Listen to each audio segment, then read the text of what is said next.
Welcome back to another episode of the Life in the Right Lane podcast. Victoria and Nicholas here, as per usual.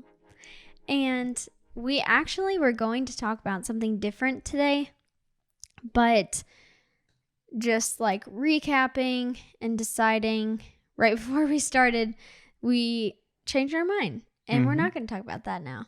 So we wanted to be a little bit more vulnerable just with where we're at right now in life and how we are continuing to have to work on our faith and choose to trust the Lord when we don't see a solution.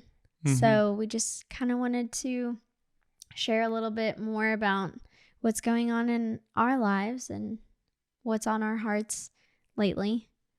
Yeah. Yeah. Okay. That's all I got.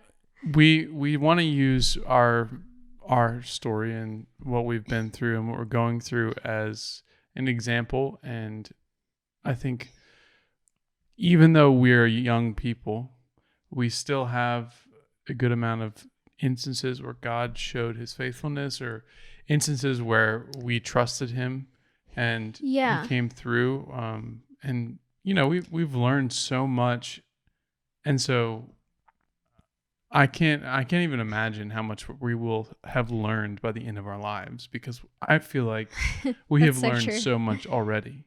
Well, and two, going off of that, we started our relationship on trusting God with all that we had. And there was no light at the end of the tunnel. Like, we did not see our solution at all.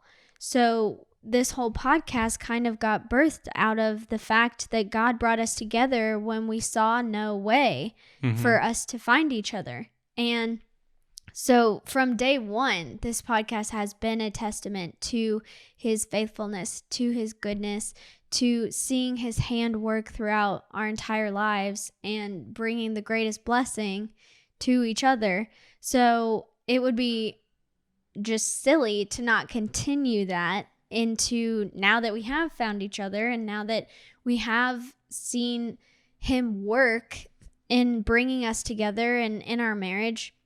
Why would we stop there? Like, just because you trust him and put all of your faith in him and he comes through or not, or he gives you a different answer that's better for you, your trust doesn't just like get filled up and never go back down. Like, we are constantly challenged, I feel like daily, for me at least, to continue trusting in him and choosing him when we don't see a way, but knowing that he will make a way. So anyways, all that to say, it'd be silly if we didn't continue sharing things in our lives where he has come through or he will come through or we're believing he'll come through, and just believing him for an answer, whatever the answer may be, because he knows our situation better than we do. And he has a way more perfect plan for our lives than we have for ourselves, and his timing is perfect. So anyways, all that to say, I guess we should say what we're talking about. Yes. We haven't really said, have we? No, we haven't. This sounds like so like detrimental, but really it's not. It's just like an everyday like thing that everybody deals with. Yeah. And something that's really cool about how the Lord works is that it's not in the moments that you're just absolutely destroyed and things could never be salvaged, and that's when you have to trust the Lord.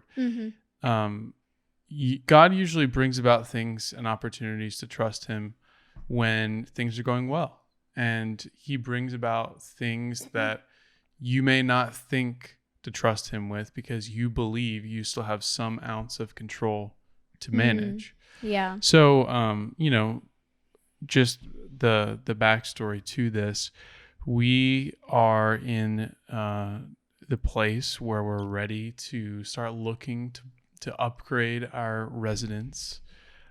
We wanted to this year purchase a home. I say wanted, not that we may not, but that's where we want to be. But unfortunately, given It's not like we don't. I want to preface this. preface the preface.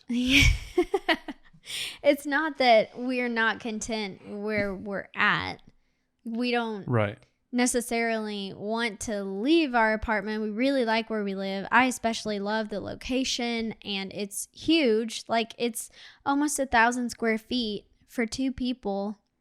Yeah, 2 we're bedrooms, 2 bathrooms. very like, lucky to have this. It's great. We are not like just disgruntled in this apartment and like need a house and want a house. And obviously those desires are there, but like we're okay waiting. Mm-hmm. But it just, all signs point to, okay, we should probably not keep renting. Yeah. So the unfortunate economic factors where we live, and probably everywhere. Yeah, and Because probably a of lot of places. How the market is right now. Yeah, the majority of people are moving out of cities, not into cities, and we happen to live in a suburb, and that's where we grew up. That's where we want to purchase a house, and we live in a suburb that is in a city that is in high demand, and a lot of people. You can just say Nashville. I think everybody knows at this point. Everybody's moving to Nashville. Right. So we're already here. We did not move here for the area. We grew up here, and it's a situation where we're finding ourselves being swamped by the amount of people coming in and purchasing homes that we would be interested in looking at. So in addition to the lack of houses available, we're dealing with the increased demand for our particular area. And that just piles on and makes it really, really hard to purchase a house. Having to deal with 30 offers on one property, and you're not going to win that. At least we're not. Yeah, we're not. First time home buyers. So one of the points that we got to in our singleness that we've talked a lot about is this point where we've said, we cannot do this. It has to be God that does it. And we got to that point on our own before we started dating each other. And both of us went into 2019 at that point with that in our minds, that we couldn't do it. And it was God that would have to do it. And that's like the happy ending before the awesome story of just getting back together. But we were never together, but I mean, reacquainted. Yeah. But that was after years and years and years of thinking we could do it. Yeah. And thinking that we had the ability to make things happen, or, even if we prayed, God, bring that person, I really want them. We would ask him to do something and then take away his ability to do anything by not trusting him. Right. Yeah, that's a huge point.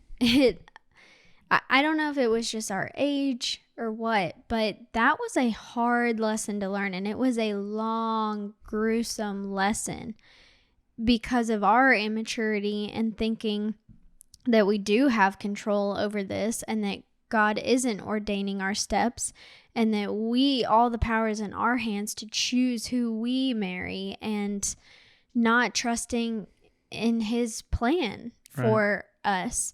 So that's a very hard lesson to learn, and it took us years, like you said, years and years.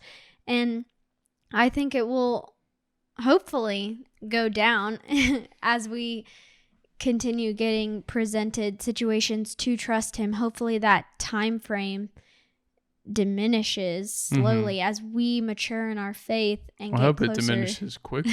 I think that it's a really great thing for our faith that we got to that place with our relationship where we saw the impact of us completely surrendering something to God that was not necessary for us to have, that was not guaranteed or owed to us, and something that God may not have answered. So we had to be okay with the answer is no. but we saw the fruit of that decision, and we saw how God came through. And one of the biggest drivers of just our faith are those experiences that we have where we see God come through, but we are really quick to forget what he does for us. And so part of why we're sharing this is we're trying to open up to say this is what we're dealing with right now, but also we want to sort of with you remember how he came through for us and talk about how we're approaching this new stage of life, because it does have precedence. Like, this has happened before in a different context, right? And we have to go about it the same way, and it would be foolish to try to go about it completely different. I love Proverbs chapter 3 verses 5 through 8. I'll go ahead and read them. Trust in the Lord with all your heart and do not rely on your own understanding. In all of your ways know him, and he will make your path straight. Don't be wise in your own eyes. Fear the Lord and turn away from evil. This will be healing for your body and strengthening for your bones. We are way too often wise in our own eyes, and we believe that we have the ability to completely understand and predict what life is going to do. I think if anything were to come out of the year 2020, it's that we cannot predict what life is going to do. And we need to remember that even when we're faced with small things, or things that are big that we encounter. I think that, I don't remember who it is, Paul maybe, in the New Testament. I know it's in the New Testament, where I don't think it's a coincidence where it says to count it all joy, brothers, when you are faced with trials of many kinds. Because, and also in the New Testament somewhere, James maybe, it talks about how the like pressing of our faith produces endurance, and endurance produces perseverance. Yes, Romans 5, 3 through 5. It goes through a couple different things. But anyways, because if you look back on any like semi-big situation in your life and in your world where you really had to trust God with your situation because you couldn't figure it out on your own, how much did that grow your faith? You know? Like, that's honestly a good thing. That's a blessing. Like, we should count it all joy when we face these trials and when we're presented with situations where we're left puzzled and not knowing what to do, because that reminds us of why we need a savior, why we have a God, why we are not our own God. We are not the God of our lives. We don't have control. And when he does, however, in his timing works out this, in his plan works out the situation, we are reminded of how great he really is. And I know we're only a year in, so it's probably still new and fresh and exciting, but we sometimes even still, I look at Nicholas and I'm like, you are like an actual representation of God's goodness to me. Like, you being in my life is like basically just the presence of you grows my faith. When I stop and I think about where I was and the place I had to grow into with the Lord, and then the place I am now, I'm like, wow, like, apart from him, I could have never like figured all of this out. Like, he brought you to me, and that was such a blessing and so undeserved and amazing. And that came from me having to completely surrender and say, I cannot do this. And so now when I stop from the hustle and bustle of life and just reminisce on God's goodness and all that he's done in my life, this is the biggest faith grower for me, because I'm like, that was the biggest lesson I could have learned in that season of being so immature and thinking that I can figure this out and I've got it all under control. Like, that grew my faith so much. Yeah. To get to a place of desperation, you know? Yeah. I think God routinely will bring people to the point where they have no other option but to trust him. And it's not to be mean or to say, look how weak you are. But I think it is to just rid you of that desire to trust in your own understanding. Mm-hmm. And where we are with this house thing is, yes, we really like living in our apartment. We're thankful. And so part one of this is be thankful for where you are and understanding that God has already given you something. When I moved here, I had no idea where to live. I saw some apartments in this particular area, checked it out. I didn't even get to see like this unit that we're in, and it ended up being perfect. When Victoria moved in, she said, I don't think I could have picked a better apartment. We're in a really good situation, good location, lots of natural light. It's just amazing. Really nice. Amazing, because when you were looking for apartments, God knew that this would be your first apartment with your wife, and you had no idea. Yeah. Like, it's crazy how he carves our path for us when we trust in him. Right. So, that's part one, is understanding what he's already done and recognizing that, being thankful. And even though this particular apartment or whatever your situation is may not play into our future together, it may not be where we are in a year or 2 years. And, there might come a time to where this is not what we need. God still brought it when we needed it, and he gave us more than we could have asked for. Mm-hmm. So that's part one. Part two, every time that you're in these situations where things not going as planned, and I think about our wedding and all that came out of that, it really is, and I've started saying it a lot more, it really is another opportunity to trust the Lord and to view it as something that allows us to grow our faith and just says, God, I'm going to wait and I'm going to watch you come through in a way that I may not expect. Him coming through might be, it doesn't happen exactly as you planned it, because the way you planned it wasn't to his glory and wasn't going to be good for you either. It is true. You do say that a lot, where this is just another opportunity for us to trust the Lord, Victoria. And I'm like, I know.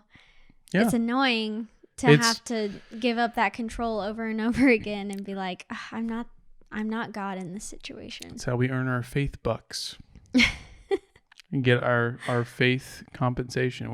We're becoming rich in our faith by trusting the Lord. So, when you find yourself in a place where you think, I can still figure this out, try to find ways to set some alerts in your life to where when you start thinking along those lines, you stop. Because that line of thinking, like we found with our singleness, that can last for years. And frankly, I wasn't ready to marry Victoria until I got past that. And so I really suffered by not getting to that point, because I could have been at the point where I was ready much earlier, but I still thought I can still do something about this. So even with the small things, we have to give them to God, and we have to say, I'm just going to work as hard as I can. I'm going to put myself in the best possible situations, but I trust you with the outcome. And where we get with that is really understanding that God will guide us where we need to go, as long as we're giving what we're doing up to him. So reading the word is a really good alert, because you stumble across something like this in Proverbs, and you start to think, maybe I do need to stop and not lean so much on my own wisdom and my own knowledge. This is a really good verse or idea to put on a little Post-it note or a note card. Stick it on your bathroom mirror. Every day, read it. Find ways to get around people with the things you're struggling with, to share with them that would tell you, hey, you need to stop worrying about this. You need to give this to God. This is not something that you can handle. Mm-hmm. Find ways to jolt yourself out of that destructive line of thinking, and God will open up more doors than you could ever imagine, because you finally gave him the keys to the car and let him drive. Yeah. And it does help to like talk it out with a friend or something. Like I was telling somebody the other day about our situation, and we don't know what we're going to do or how this is going to work or what's going to happen, but we just signed another year-long lease, and, going through all these details with her. And in explaining all of it, I was almost reminding myself, but God's in control and we're just really trusting him. And I know that he's going to bring the right place at the right time when it's good for us, and it'll all just like work out perfectly the way that he designed it to. And how amazing that like just in me being vulnerable with a friend, I was able to encourage myself and remind myself of the truths that we read daily, and potentially help her, because I know she's got a living situation going on too. So it was just like, who knows how like the Lord changing my heart in that conversation could inspire her to then trust the Lord with her situation as well. So it's just kind of like this like domino effect and that's another reason why you should be in the Word, because it is a helpful reminder in these times when you're like, oh, I don't know what to do. When you're thinking about it, are reminded of these words and these truths, the only truth, the real truth that's in here. And it's encouraging in those moments when you don't know what to do, but you know who to look to. And then we're reminded of all these encouraging passages. Yeah. And it just solidifies in our hearts, I don't need to be worried about this. I don't need to try to figure it out, because I don't need to. I just need to trust the one who is in control. Yeah. And that's all I have to say about that. Yeah, I think if I could give one piece of advice about this, spend less time online trying to figure out how you can do it, and spend more time in the Word trying to understand and learn about how you can trust God to do it. Because he will, and he will take care of it. That's a really good feeling. Just a sidebar, some people really don't like roller coasters, and I think it's because they have trouble like just going with the flow, because with there's roller coasters. Yeah, because you sure it's not like motion sickness? Well, there's that too, but okay. But like, just who say I don't like them, because it's just this big moving object that takes you around, and you have no control. You're being spun about, and I think where I start to find joy in something like that is I can just sit back and enjoy it and trust that I'm gonna get back safely, and that I'm being guided by something that is well thought out and is safe.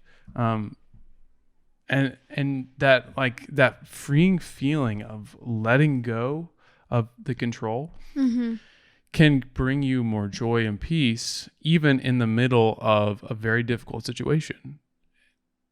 You can approach the same situation in two different ways, and one of the ways will lead you to being a lot more depressed and anxious and worried, and have trouble sleeping, and not be an encouragement to those around you because you're such a drain. Or one of them can bring you life, and you can be able to be a source of life to other people, even though you're going through the same thing.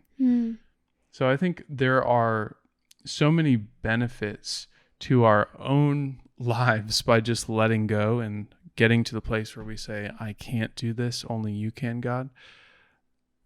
And on top of that, it's really about bringing him glory by acknowledging that he is the provider and the leader of all things. Yeah. Yeah, it's really good. So it's a tough situation, but hey, we're going to push through it. We'll Make it you guys happen for updated. ourselves. No, no, we're going to trust the Lord with this. And hey, this podcast was helpful for us, and just reiterating what we need to hear from ourselves.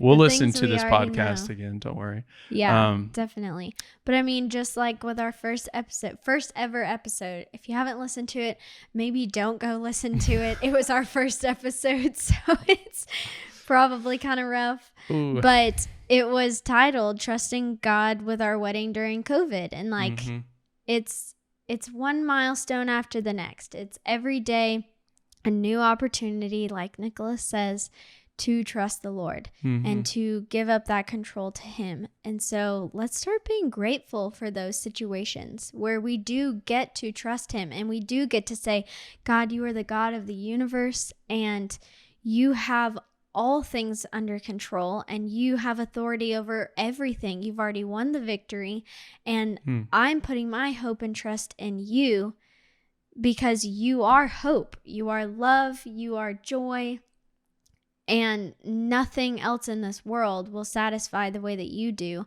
So I want to be immersed in you and what you say and your plan. So anyways, hopefully this was encouraging for you, whatever situation you find yourself in. Maybe it's looking for a job. Maybe it's health complications. Maybe it's a hard situation with a family member or a friend that you're trying to navigate. And we would just encourage you to take your hands off the wheel and say, God, I cannot do this. You need to be the one to work in this situation and make it happen. And I believe that you can and you will in whatever way and timing you see fit. And I trust you and I thank you in advance for that. Like, that's amazing. Like, just saying those things helps build our faith and remind us of who is really in control and who we want to have the control. Because trust me, you don't want to be the God of your own life. It will always just crash and burn. Yeah. At least it does for me. So I would rather give up that control to him anyways and see every opportunity as a way to grow my faith and get closer to him. And that's ultimately why we're here, to continually be sanctified. You know, through sanctification, we try to become more like him. Like he renews us. His spirit is in us and changing us and making us more like him. We can't do it. I think I just said that we are doing that, but he is doing it through us and in us. Yeah. We're not doing it ourselves. Okay, I just wanted to clear that up. Yes. Thank you for clearing that up. Yeah, we're excited to see where God takes us on this journey, and we will be sure to share it. Sure to share. But hopefully we will find ways to appreciate what we have and keep enjoying where we are. So thanks for listening and or watching. You can find us on Instagram for some more regular contact. We like to post stuff on there. We like to upload a post on the Instagram. That's an old person. Oh my goodness. Okay, I'm going to stop here. Thanks for listening. Keep living life the right way. We'll see you guys next week.